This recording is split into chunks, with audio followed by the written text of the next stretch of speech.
Good evening from the Lehigh Arena for game number 4 against the Wellington Dukes and the Cobourg Cougars. On Tuesday, Wellington had got off to a very strong start, and just when it looked like the Cobourg Cougars were kicking it into third gear in the third period, things started to unravel. Wellington took that game 6-1, and now they're 2-1 on this series. But good news for Cobourg fans and their players. The road teams have taken these games. I'm Lindsay Heron. I'll have player interviews during intermissions, but first with the call tonight, let's send it upstairs to David Foote and Alex Mahar. Thanks, Lindsay. And yeah, the trend has been that the visiting team has won every game. The visiting team has scored first. In fact, the visiting team has scored the first 3 goals of the night in each of the first 3 games of the series. So that's probably the big trend to look for. I think also we have to look at the physical play, Alex. Cobourg in this building the other night, the other afternoon on Sunday, extremely physical. Not so much the case on Thursday until late in the game. Yeah, and then late in the game, they got carried away with the physical play. They took a lot of undisciplined penalties, and it really took them out of the game. They got embarrassed on home ice. They're going to have to come out here and bring that same physical edge, know where the line is, not cross it, but they really need to get in and forecheck that Wellington defense because they had an easy time getting out of their own zone. There is Dershawn Stewart. He was pulled after allowing 4 goals on 29 shots in 39 minutes or so the other night. He will try to rebound and backstop the Cobourg Cougars to a victory and potentially tie this best-of-7 series at 2 games apiece. Across the pond, fourth straight start of the playoffs, and we use the term workhorse a lot when it comes to Wellington goaltenders. Logan Bateman is no different, and there you see the numbers for the native of Ottawa. Dukes and the Cobourg Cougars as Colton Cianci sends it across. They shoot and score!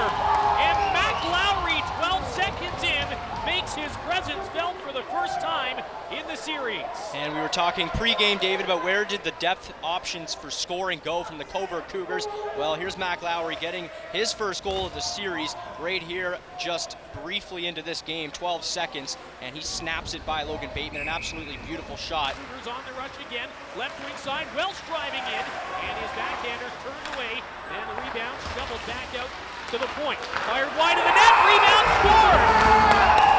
Riley McCutcheon at the side of the goal. And it's 2-0 Cougars within the first minute and 2 seconds.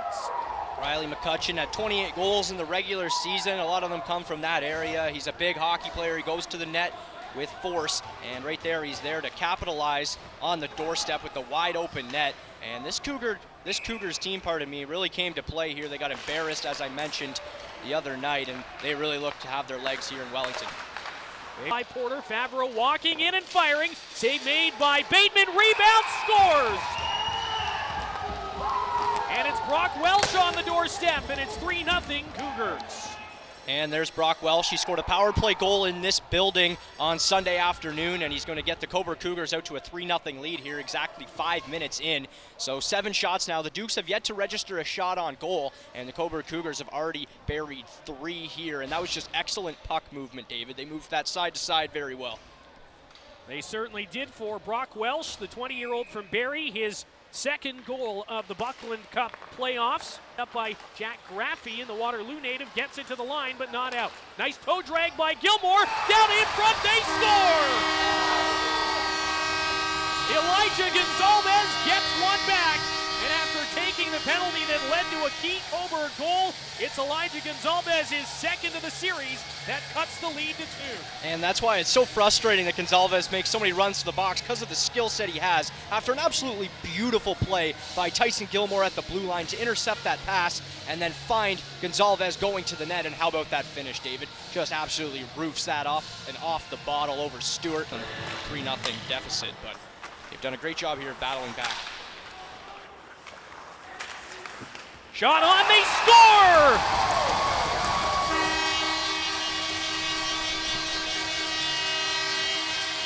Dan Panetta has a massive goal for the Dukes inside the first minute of the third period.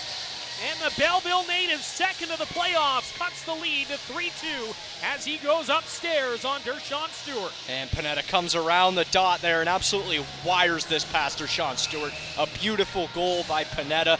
Walks the line, sends it to the net, and a save made, rebound, scramble, and they can't put it in. Stewart is there again to make the save, and there's a little bit of argument from Wellington that perhaps they had pushed it in the net or that Stewart had pushed off the post. And the referee on the play, Brad Moore, adamant that there was no goal. Great play off the line by Fallowfield, the depth tip in front of the net. And that loose puck comes right out to Panetta, and you see Stewart stack the pads there, makes a save, and then he reaches back, and that's the argument there by Eddie. He believes that Stewart reached back to pull that from behind the goal line. So we'll get another look there, and actually he might have a point. That was close. But the referee was very sure that it didn't go in. But yeah, that's a very close. Good hands there. Cross ice for Porter. 45 seconds gone in the power play. Here comes a one-timer. They score! Nicholas Favreau again. And his second of the series has reinstated the 2-goal lead. And he's been good in Wellington this season. He scored an OT winner here in a 2-goal performance near the end of the season, and no bigger goal than that one as he reclaims that Cougar 2-goal lead after Panetta did a great job drawing the Dukes back, and that's just an absolute bomb from Favaro. As we take one more look at it in the one-time spot, nothing Bateman can do, as that's a perfect Assists in the regular season. And committed to Colby College. Dukes are going to get a goal and make it 4-3. And Andrew Rinaldi in the mix again. And he's one of those players. He's had a tough night all night, but he finds a way to make an impact. And it's late in the game. He's going to find a way to score a goal. That's his second of the series. And that's a huge goal for the Wellington Dukes. And all of a sudden, that Cougar power play goal is standing up as the game winner. We'll see if we can get another look at the goal. But Andrew Rinaldi has got his third of the playoffs to go back and check in on the Andrew Rinaldi marker. And Rinaldi in front, and boy, what a tip.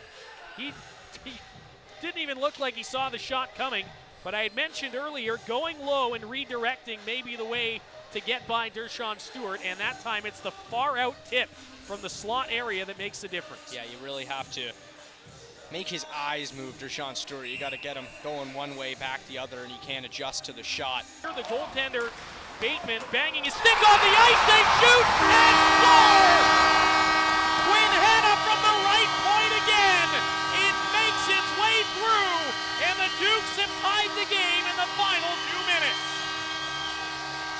And Logan Bateman was banging his stick on the ice, wanting to get out of the goal for the extra attacker. Well, they don't need it. He's going to stay right where he is. As Rinaldi, it doesn't look like he got a piece of it, but it's Hanna looking for Rinaldi again with the same tip that they scored the last goal on, but this time it sneaks right through as Dershawn Stewart lets in a softie. He might have been expecting the tip, and it's going to beat him along the ice, and just like that, we're right back to where we started, and the Duke Dome is going nuts. Dukes win the draw. Hanna, a shot, rebound, score!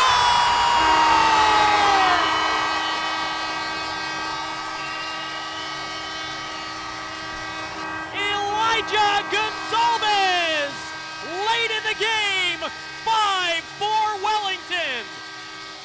Wow, 52 seconds to go in the game, and Elijah Gonzalez, where he's been all night in that gray area around the slot, he just hangs around, and as you see, that puck has eyes. It finds him, and he makes no mistake. Stewart down and out, and Elijah Gonzalez, no goal bigger than that. He's an impactful player, and that just might do it here, as now Jerome DuPont is going to have to call a timeout and try to settle his troops down and try to flip over to the offense, David, somewhere they haven't been at all in this period. And of all the guys who really deserve to get a big goal like that, with all that we say about Elijah Gonzalez and the penalties he takes, he shows up. And on a night when his former team gets eliminated from the Buckland Cup playoffs, the Aurora Tigers, Elijah Gonzalez is putting the Dukes on the doorstep of round 2. Bouncing puck here, Fallowfield gets it out. 8 seconds left. Cobourg have to work quick. Pass forward, and it's going to miss. And it's going to be icing. Really all but over. They'll drop the puck. Nobody moves. The Dukes come all the way back from a 3-goal deficit. And they beat the Cobourg Cougars 5-4 and will take a 3-1 lead in this best-of-7 first-round series.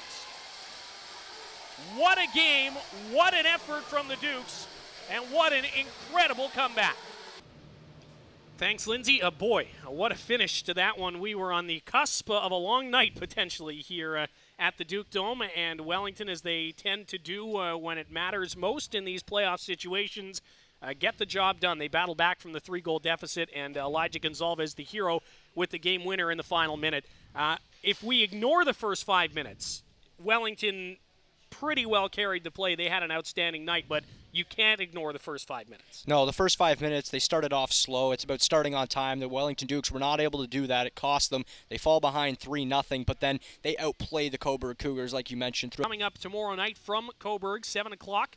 Game time at the Cobourg Community Center. Of course, if you're not making the trip to Cobourg, our friends at Your TV Northumberland will have you covered with wall-to-wall coverage beginning at 7 p.m. with the Dukes getting a chance to potentially move on to the next round of the Buckland Cup playoff.